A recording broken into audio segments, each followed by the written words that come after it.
Back home in Clare, the North Atlantic continues to refuse us passage to the shelf edge. A sailing boat is much slower than a rib and takes more than a day to reach the shelf edge. So we'd need 5 or 6 good weather days to get there and back safely.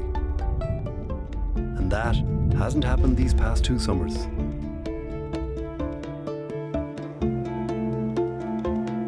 Blue whales have been seen passing through shelf edge waters in August and September.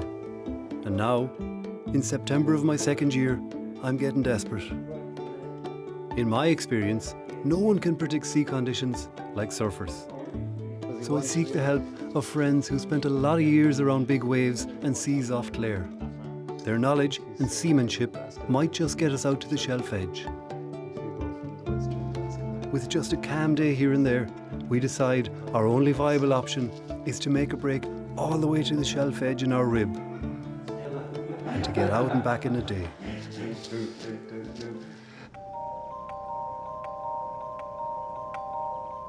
And eventually, the weather system known as the Azores High pushes north towards Ireland, and we have a 24-hour weather window to get to the shelf edge. Our years of waiting and planning will now be tested. We leave the Kerry coast behind and begin the long journey towards the Porcupine Sea, 65 kilometres west of the Outer Blaskets, and more than 100 kilometres from our port in Dingle. This is where the ocean depth drops down from about 200 metres to 3,000. And all along that drop-off, there are deep-water canyons full of life. We pass the Skelligs rocks with their tens of thousands of breeding gannets.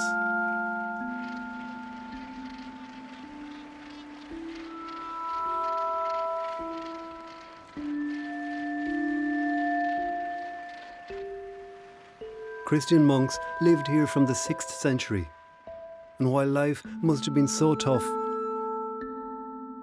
I guess they lived here with a greater ideal. For me, Skelligs is one of the most beautiful and peaceful places I've ever been.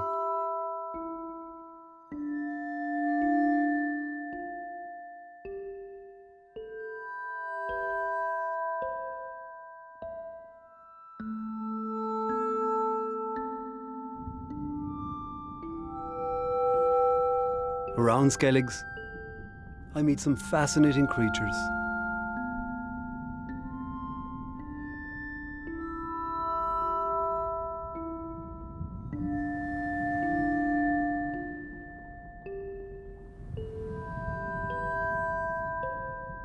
Gypsies of the open ocean, Pelagia noctiluca.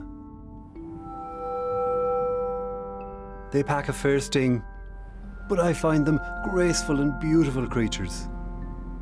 Unlike other jellyfish, their larvae don't need to live on the seabed of the shallows, so they just float around in the open ocean.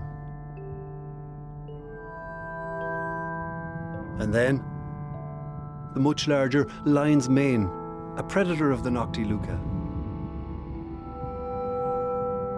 And a 1-metre colony of animals known as apolemia, with a potentially potent sting, even for humans. These waters are so fertile.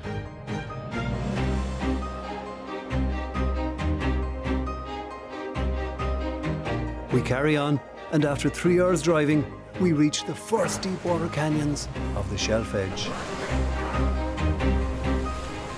To be greeted by residents of the true deep Atlantic. Long-finned pilot whales. They hunt down to depths of 600 metres. There are animals of all sizes up to 8 metres long, in groups of 5 or 10. It's deceptive to count them at the surface. There could be multiples underwater.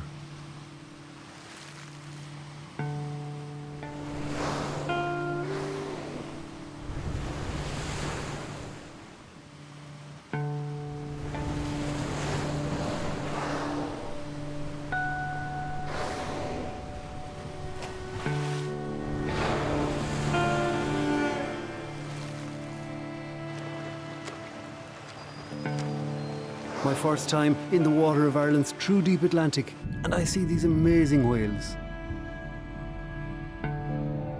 A family group with a large female in the middle and a small calf staying close. Still with its neonatal folds from its time in its mother's womb.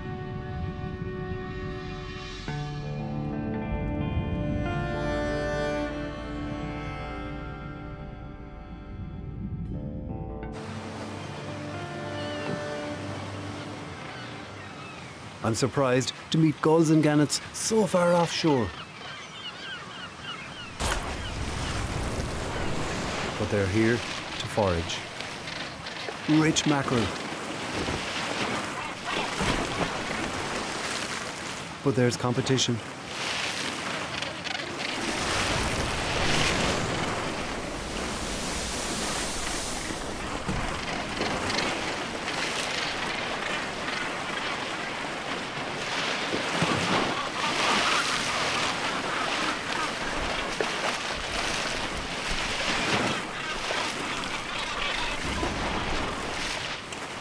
These are tough birds. Every meal in the deep ocean is worth fighting for.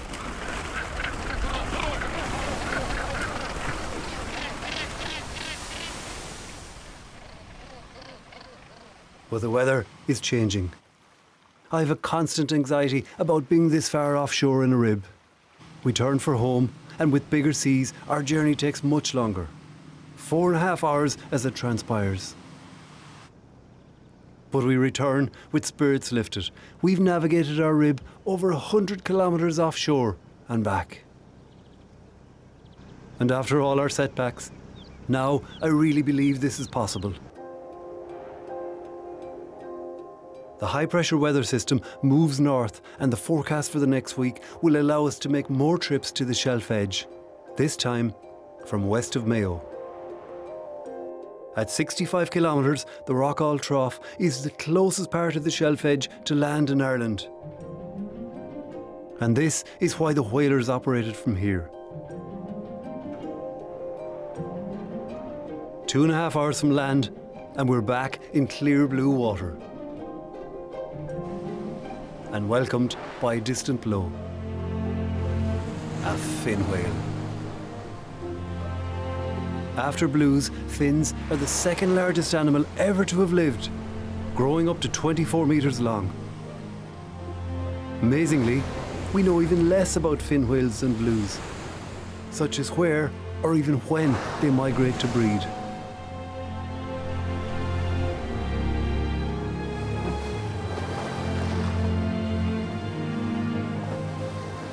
I slip into the blue, gin-clear water. What an opportunity! An almost once-in-a-lifetime glimpse of this sleek, beautiful and enormous animal.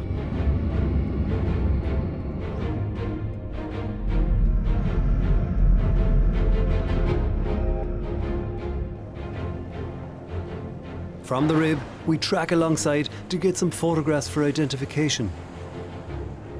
And we can now try to match this animal with photo ID catalogues to see if it's been seen anywhere else, possibly even the Azores.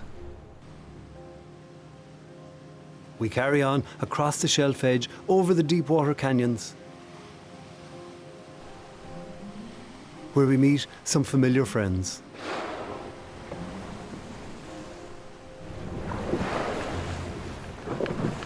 Wow!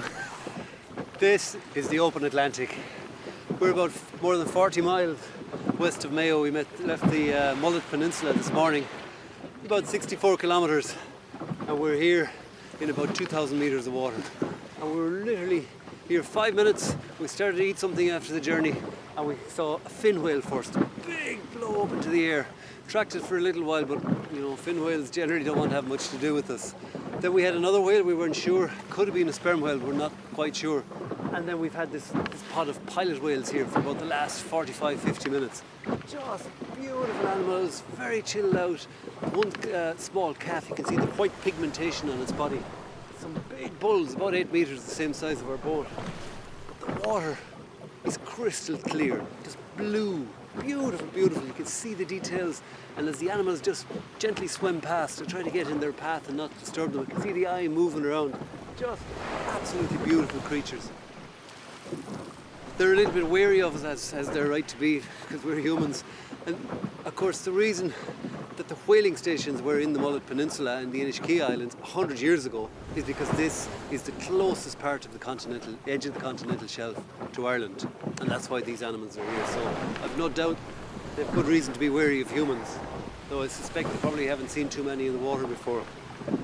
Beautiful animals. And then what we see them doing occasionally is that they'll spy hop. They literally stick their head up out of the water and have a look around.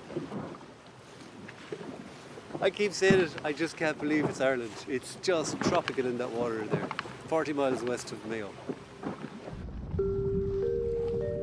There are 8 or 9 animals of all sizes in this family group, including a calf. And as they pass, an outrider, possibly a male, comes between the group and me, with the calf surrounded by the others. I don't chase them, and after a while, they seem to relax and swim closer.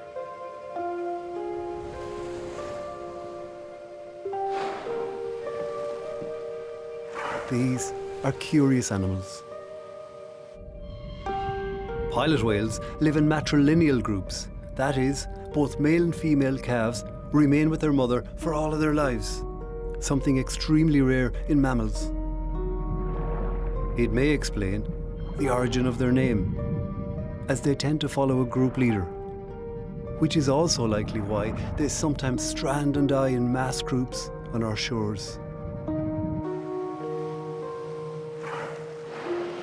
Pilot whales hunt for squid and octopus in the deep water canyons, hundreds of meters below us.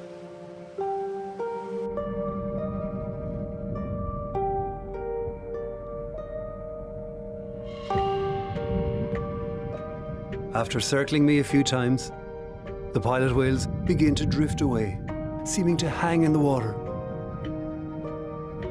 Ghostly figures, but a tight family group.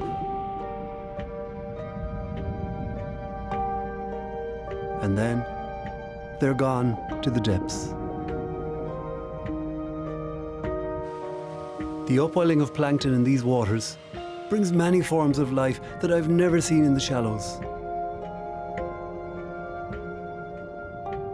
This creature is the larval stage of a fireworks anemone. But there are many strange life forms here. Salps are a chain of creatures that propel themselves by pumping water through their bodies, from which they also sieve phytoplankton, and hence they thrive in these waters.